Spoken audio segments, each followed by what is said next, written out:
What's going on, guys? Welcome back to your 44th XHTML and CSS tutorial. Your 44th tutorial.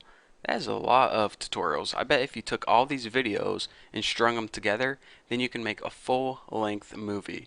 But then again, who the heck would want to watch a movie about this? I wouldn't even watch a movie about this. But anyways, in this tutorial, we're going to be covering two different types of input fields. The first one is the password, and the second one is the file field. And that's how you upload files. For example, if you want to make a website like Facebook or something, and you wanted users to be able to upload files of pictures of them getting wasted and then, doing illegal things that their bosses shouldn't see, this is what you would do. So let's first of all learn how to do the password field. So go ahead and type password right like that.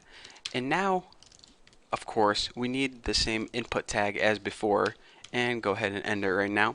But instead of text or text area for type, we're going to go ahead and put password in there.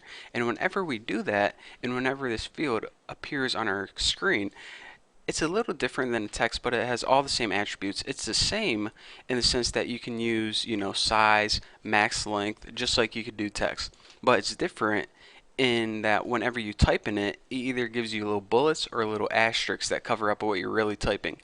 That way, whenever you're logging on to YouTube at school and you should be working, the students behind you can't see what your password is. So anyways, the type is password, and the name, again, that's what is going to come in handy whenever we're programming this data with JavaScript or PHP, but just put like P word.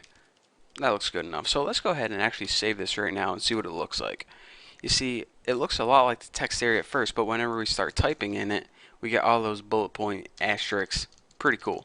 So again, like I mentioned before, we can also have the size and max length to this. So if you ever decide that you want to change it up a bit, or you want to restrict them from entering a password that's like 80 characters long, you can use that max length. So anyways, now that we know how to do the password, just go ahead and actually add a paragraph right here. And just put something like now submit a file, because we're going to be working with a file input next, and we want to give them a little input of what to do. So go ahead and add a paragraph, just give us some spacing, and now we are ready to begin. So crack your knuckles and check it out. So the tag for this is, of course, input, who would have guessed, and the type is actually file. Now, it only has one other attribute, and it's required, and it's actually the name. This way, if you have more than one file upload sections, whenever you're working with it, programming it, your program can differentiate between which file is which. So just go ahead and name this Bucky's file. It doesn't really matter because we're not going to be working with this attribute for now. The main thing you have to concentrate is make sure that the type is file. Now, let's go ahead and save this and see what happens.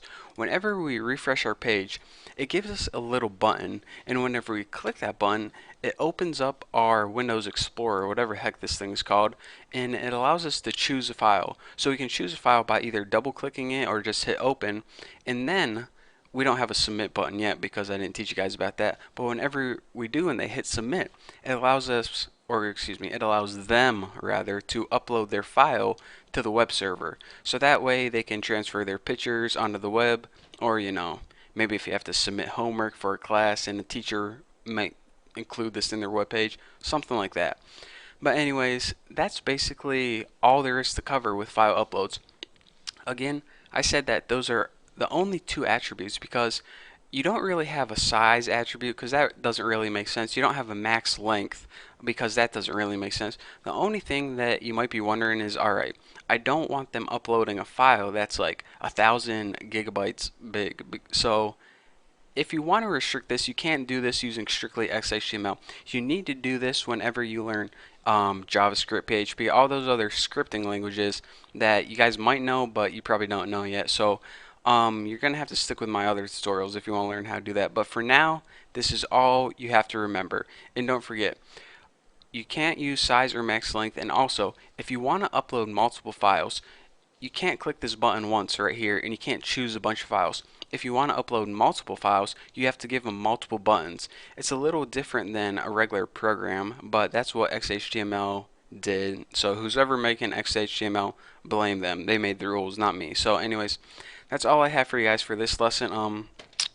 I'm gonna go check the score of the basketball game, and in the next video, I'll let you guys know who won. So thank you guys for watching, and I'll see you next video.